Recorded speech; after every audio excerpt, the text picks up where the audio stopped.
Welcome to the Earth Goodwill project. This is episode 1 of Spiritual Tips, and today's discussion is about mediumship ethics and the astral plane laws. We're going to be discussing a vitally important topic on mediumship, morality, ethics, and abuse of power that is prevalent in the global spiritual community in recent decades. Collectively, there has been ongoing concerns in the global spiritual community about the practice of pseudo-mediums or fake psychics disseminating questionable messages onto their social media platforms to garner likes, subscribers, and online income. I want to take this opportunity to clarify spiritual laws for spiritual newbies and myths so people who are new to channeling and mediumship community can become better acquainted with spiritual laws that govern the astral plane and make the online space a much fairer, happier and healthier sandbox for us all to play in together.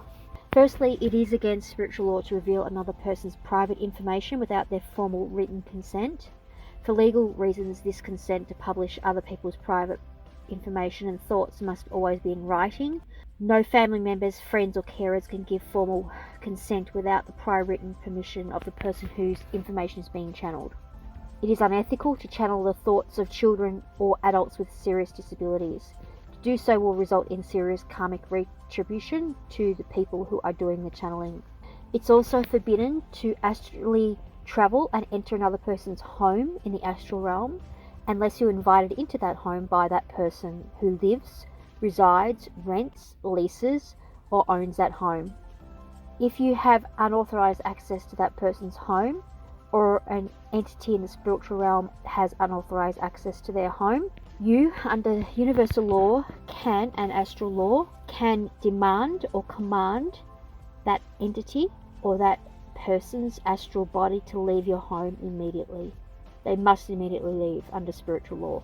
Many people do not know these spiritual laws until now, so whatever mistakes you've made in the past, they've all been managed by your team in spirit, and from here on in, please remember that to follow these spiritual laws and you'll always be safe and not gather karmic repercussions.